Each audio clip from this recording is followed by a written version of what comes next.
Sensitivity इस चीज को समझने के लिए कि एक बच्चा मुख्तलिफ है। प्यार हमने उनको इस माशरे के लिए करना है। जो सबसे बड़ा थेरेपिस्ट है वो माँ है। 2 बाल लें और उसको ट्विस्ट करें तो आपका डीएनए बनता है। और जब मैंने इन स्पेशल बच्चों के साथ इत्तेफाक से काम करना शुरू किया तो मुझे लगा कि ये काम जो था ये तो मेरी कॉलिंग थी। तो साइन लैंग्वेज में जरा हमें आई लव यू कह के बताएं। Okay ji, I love you. उन माओं बहनों बेटियों जिनके बच्चे डिफरेंटली एबल्ड हैं, आपका कोई कसूर नहीं।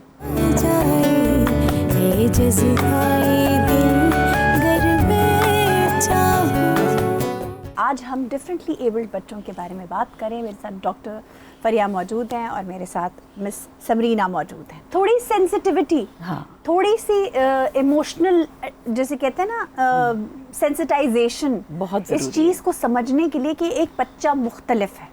जी, फिर उसके बाद ये होता है कि जब हम माओ से बात करते थे ना, सबसे पहले देखिए 5-6 घंटे 7 घंटे आप स्कूल में रखेंगे, आप थेरेपीज़ करेंगे। बहुत अच्छा हमने एनवायरनमेंट क्रिएट किया। जो पहला स्कूल बना वो भी एक मदर की ही एफर्ट थी, लेकिन उन बच्चों ने ज़िंदगी इसी माशरे में गुजारनी है। प्यार हमने उनको इस माशरे के लिए करना है। तो अपने माशरे को पहले समझाना है कि इन पे उंगली ना उठाएं।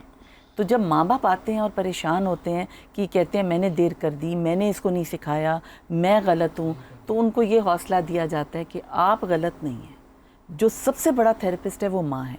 And now there is a technical term for it. उसके बाद आप बच्चे से सीखते हो ना, it is called circular teaching. हम सिखाते हैं, हम बनाते हैं प्लान, एक पूरी टीम बैठ के इम्प्लीमेंट करते हैं, आपके जो थेरेपिस्ट हैं, और जो बच्चे की रिस्पॉन्स है वो हमें सिखाती है कि क्या चल रहा है उस बच्चे के जहन में, क्या वो सीख रहा है। अब डेवलपमेंटली ये एक चीज़ है, एक आपने कह दिया कि जी लेट्स से ऑटिज़म ही जो है वो ज़िंदगी के साथ साथ चलेगा।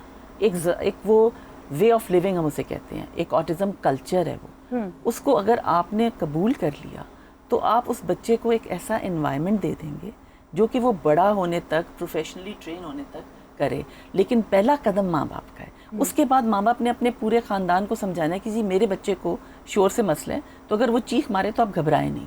वो आप कहते हैं इसको मना करो, ये ना करे, इसको मना करो, मुँह में हाथ ना डाले। क्यों? क्योंकि हमने ये सीखा हाथ यूँ करके बैठते हैं। बहुत से बाहर के स्पीच थेरेपिस्ट जिन्होंने आके हमें जब सिखाया तो बताया कि हम गलत थे। हम बच्चों को कहते थे हैंड्स क्वाइट। क्यों? वो अगर अपना आप इस तरह एक्सप्रेस करना चाहते हैं तो उन्हें करने दें।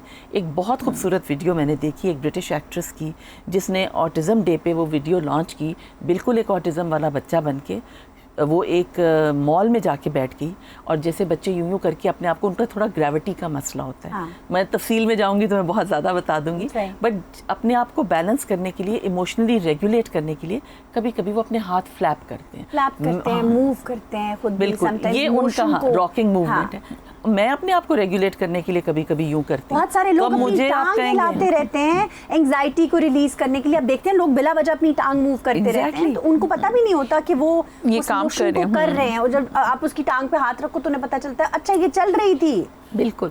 इसी तरह जब हम देखेंगे कि इन बच्चों को इस तरह करने की आदत है और हम फ्लिंच भी नहीं करेंगे, हम नज़र उठा के कोई पॉइंट आउट भी नहीं करेंगे, तो वो भी आराम से उसके बाद ठीक हो जाएंगे। उनकी सेंसिटिविटी वहीं रुक जाएगी। लेकिन माँ बाप जो मैंने देखा है वो फिर बहुत सारे बैटल्स लड़ते हैं, अपने बच्चे के साथ कम करते हैं, सारों को समझाते हैं कि ये इस तरह है। उसमें हम उनको बहुत सपोर्ट करते थे। आई एम श्योर ये भी बहुत करती होंगी, बिकॉज हमने उनको ये सिखाना होता। हम तो ग्रैंड पेरेंट्स डे करते थे, सिबलिंग डेज, इस तरह करके हम पूरी काउंसलिंग देते थे। अब तो मैं चाहती हूँ कि सब लोग इस चीज़ को समझ जाएं कि अगर कोई बच्चा मुख्तलिफ है तो ठीक है भाई, कोई बात नहीं, ये उसका तरीका कार है। हम विजुअली नहीं एक्सेप्ट करते तो ये करेंगे हम इंशाल्लाह। जनाब आप इस सारे हमारी जो डिस्कशन थी इस पे थोड़ी सी रोशनी डालिए। श्योर आयशा। बेसिकली ना देखिए, one thing remember, no parents wants कि उसका बच्चा डिसेबल पैदा हो, डिफरेंटली एबल, ठीक है। हाँ, यानी डिफरेंटली एबल पैदा हो, whatever the categories, like congenital है या non congenital. When we were studying about DNA and chromosomes, और हम ये पूछ रहे थे कि जेनेटिकली किस तरह डिसऑर्डर्स आ जाते हैं या प्रॉब्लम्स आ जाती हैं, मेंटली चैलेंज या फिजिकली इम्पेयर्ड हैं, उसको हम कैसे रोक सकते हैं। पोलियो है, हम किस तरह उसको यानी एक प्रिवेंशन दे सकते हैं। प्रोग्राम हमारा पोलियो ड्रॉप्स चलते हैं, सारा कुछ। लेकिन हमें ये सिखाया गया कि अगर आप अपने बालों को 2 बाल लें और उसको ट्विस्ट करें तो आपका DNA बनता है, ठीक है। तो आप अपने हाथों से भी सही ट्विस्ट नहीं कर सकते, और उस वक्त वो ऑर्गन्स बन रहे होते हैं। How you can blame a mother. क्या खूबसूरत बात ये है, आप खुद एक डिफरेंटली एबल्ड इंसान हैं। आपका बचपन, आपका अपना एक्सपीरियंस, बड़े स्कूल में पढ़ी बली, बड़े ख़ानदान की, मतलब आप चश्मो चिराग, आपके लिए क्या चैलेंजेस थे वो ज़रा दुनिया को बताएं। और by the way she is a cancer survivor as well. बेतहाशा चैलेंजेस, लेकिन जो सबसे खूबसूरत बात है वो सपोर्टिव फैमिली है। एक बहादुर माँ है जिसको डॉक्टर ने कहा है जब मुझे पोलियो हुआ है 2 साल की उम्र में कि I never be able to walk. हाँ, सारी कहानी उसने कहा कैसे नहीं, ये कैसे ये चलेगी और ये सब कुछ करेगी। और एक बात जो बड़ी मुझे कैटेगोरिकली याद है, like this is almost 50 years back, कि वो फिज़ियोथेरेपी का नया कॉन्सेप्ट था। UCH लेके जाती थी मुझे फिज़ियोथेरेपी के लिए, और एक दिन उस थेरेपिस्ट ने इत्तेफाक से मेरी वालदा से पूछ लिया कि आपके कितने बच्चे हैं। वो समझा I am the only child. तो उन्होंने कहा जी मेरे 5 बच्चे हैं, ये बीच में आती है। उसने कहा आप एक के लिए इतनी मेहनत कर रही हैं तो बाकियों का क्या होगा। तो उन्होंने कहा मैं करूँगी, बाकियों के साथ भी मेहनत करूँगी, इसको जो ज़रूरत है मुझे वो पहले पूरी कर। क्या बात। सो आप उसको टेकन फॉर ग्रांटेड लेते हो, लेकिन वो जो बहादुरी जो मुझे अपने बहनों से, अपने आपकी अम्मी से, अपनी खाला, अपनी अम्मी से, खालाएँ दोनों से मिली, उसका कोई मैच ही नहीं। वो मेरी ज़िंदगी के बहुत बड़े पिलर्स हैं। एंड देन लकीली अल्हम्दुलिल्लाह एक बहुत सपोर्टिव खामन और ख़ूबसूरत बच्चे जिन्होंने मेरे फिर किसी बैटल को बैटल रहने ही नहीं दिया। और जब मैंने इन स्पेशल बच्चों के साथ इत्तेफाक से काम करना शुरू किया तो मुझे लगा कि ये काम जो था ये तो मेरी कॉलिंग थी। मैं उन माँ बाप बैठते थे तो मुझे लगता था कि जो मेरी माँ कहती थी वो अल्फाज मैं उनको बताती हूँ। वाह। मैं उनके इतने अच्छे से चैलेंजेस समझती थी।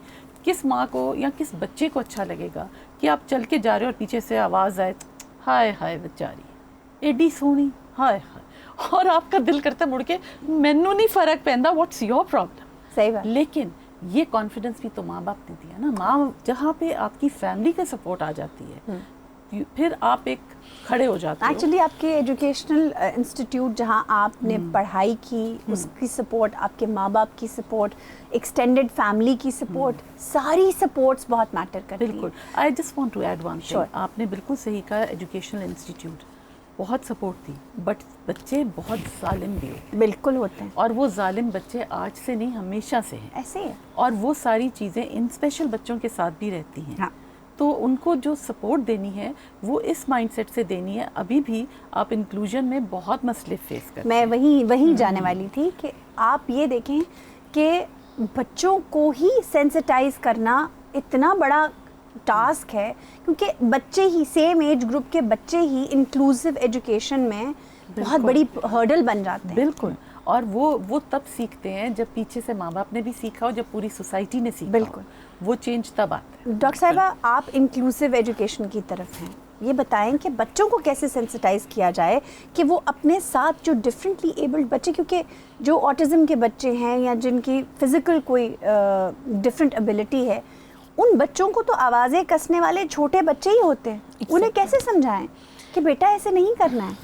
अच्छा आयशा, इट्स अमेजिंग कि मेरे फलाह में I never heard such words कि लाइक ये बोलता नहीं है, ये चलता ऐसे है, इसका तो शायद ये पागल है, या इस तरह के नामों से कभी मेरे कान वाकिफ़ ही नहीं। अच्छा। उसकी ब्यूटी क्या है? Inclusive education. इंक्लूजन में ये होता है कि फ़िज़िकल एज के मुताबिक बच्चे बैठते हैं और अपनी मेंटल एज के मुताबिक पढ़ते हैं।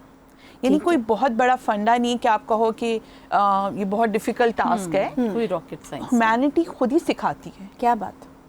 इंसान उनमें यानी नेचर है, ह्यूमन की नेचर है, वो सीखता है एक दूसरे से। बिल्कुल। अब यहाँ पे ये होता है कि जो फिज़िकल के मुताबिक हम बिठाते हैं, जैसे एक डाउन सिंड्रोम बच्चा है या ऑटिज़म के साथ बच्चा है, उसकी हाइट, उसकी फ़िज़िकल एज जो है वो 7th 8th के बच्चे के साथ है, और वो पढ़ जो रहा है वो शायद नर्सरी का पढ़ रहा है या 1 का कुछ सिलेबस पढ़ रहा है और अपने और प्रोग्राम्स में है, स्पेशल नीड्स की उसकी थेरेपी चल रही है। तो उसको आप 1 क्लास में नहीं बिठाओ, नहीं बिठा सकते। ठीक है। आप उसको पीयर ग्रुप में बिठाएं, देखें वो किस तरह ग्रो करता है। और वो जो हमारे इंटेलिजेंट बच्चे होते हैं ना, जिनका IQ हम कहते हैं ज़रा अच्छा है, फंक्शनिंग लेवल अच्छा है और तेज़ है, जल्दी से क्लास वर्क कर लेते हैं, वो उसके दोस्त बने हुए होते हैं। ऐसे ही है। और वो जब अपना काम खत्म कर लेते हैं और वो नॉटी भी होते हैं तो उनके लिए ये भी बहुत जरूरी है। उनको तो नई एक्टिविटी चाहिए होती है कोई ना कोई। तो उनको हम कहते हैं कि ये नॉटीएस्ट के साथ बैठ जाएं। सही बात है, तो थोड़ी शरारतें वो भी सीख लेंगे, वो भी सीखें और वो भी, और थोड़ा सा उनको हम टास्क दे देते हैं आयशा कि ये आपने इसको जो है ना कलरिंग करवानी है, ठीक है, इसको आपने डॉट टू डॉट आज करवाना है काम, इसको आपने ए लिखना बताना है। तो वो उसको बहुत, यानी वो इस तरह ऑन करते हैं उस बच्चे को जैसे वो उसका सब कुछ है। अच्छा, फ्रेंड भी है और फैमिली भी है उसकी, सारा कुछ अंडरस्टैंड। मेरे उसमें रैम्स पे बारियां लगी होती हैं समीना के आज यूसुफ भाई को मैंने उतारना है, आज मैंने चढ़ाना है, और डाउन सिंड्रोम बच्चा भी चाह रहा होता है कि आज मेरी बारी भी आए। क्या बात। So it's a beauty of inclusion. आप हर चीज़ का मुझे लगता है एक ही सोल्यूशन है, इंक्लूजन। उनको आप सेग्रीगेट मत करें। हाँ, उनको कॉल आउट ना करें, उनको इंक्लूड करें। They are humans, they have to be with us, हमारी ही तरह के इंसान हैं, बस उनकी एबिलिटीज उस तरह की बात करने की, उस तरह से एक्सप्रेस करने की शायद नहीं है। आपसे वाकया शेयर करती हूँ आयशा। मैं बैठी हुई थी ऑफिस में, सही, और मेरा ये होता है कि असेंबली में हम सब साइन लैंग्वेज में नेशनल एंथम पढ़ते हैं। Wow, that's beautiful. चाहे वो हेयरिंग इम्पेयर्ड, सिर्फ हेयरिंग इम्पेयर्ड नहीं, हम सब। इसलिए कि देखें साइन लैंग्वेज उनकी लैंग्वेज है, और उनको सीखने में हमें कोई हर्ज नहीं, और इट्स अ ब्यूटीफुल लैंग्वेज, ठीक है। और अब तो मुझे इतनी आदत हो गई है कि साइन लैंग्वेज में जरा हमें आई लव यू कह के बताएं। Okay ji, I love you, ठीक है। क्या बात। तो यानी इट्स अल्फाबेट लाइक, आपने उसको सीखना है, ठीक है। आई ये भी होता है, ठीक है। लव यू, वेरी नाइस, ठीक है। तो आप कह सकते हैं कि यस, और हार्ट भी दे सकते हैं। ये आप हार्ट दे सकते हैं, दैट्स द इजीएस्ट, उसमें तो बड़ी जल्दी समझ आ जाता है। और फैमिली, यानी हम सब family, we love you. That's very nice, very it's a beautiful language sign. तो हुआ ये कि अब वो सब लोग अपने क्लासेस में जा रहे थे और मेरे ऑफिस से गुजर के जा रहे होते हैं, हम देख रही होती हैं बच्चों को। डेयरली एक हेयरिंग इम्पेयर्ड बच्चे मेरे पास आई और उसने कहा कि अस्सलाम वालेकुम। मैंने कहा वालेकुम सलाम। मैंने क्या हाल है? मैंने कहा ठीक हूँ। कहती हैं अच्छा एक बात पूछनी है, सुबह मैं आपको देख रही हूँ तो आप रोई हो या सोई नहीं थी रात को? ओह माय गॉड, क्या बात है। वो आपकी आंखें पढ़ते हैं जी, आपको इतना ऑब्जर्व करते हैं कि शी डेयरली आस्क्स मी कि आप रोई थी कि आप सोई नहीं थी, और रीज़न भी उन्हें पता है। बिल्कुल ठीक कहा डॉक्टर साहिबा ने। उन माओं बहनों बेटियों जिनके बच्चे डिफरेंटली एबल्ड हैं, आपका कोई कसूर नहीं। ये मुआशरा उनको समझ नहीं सकता, लेकिन हम समझाएंगे।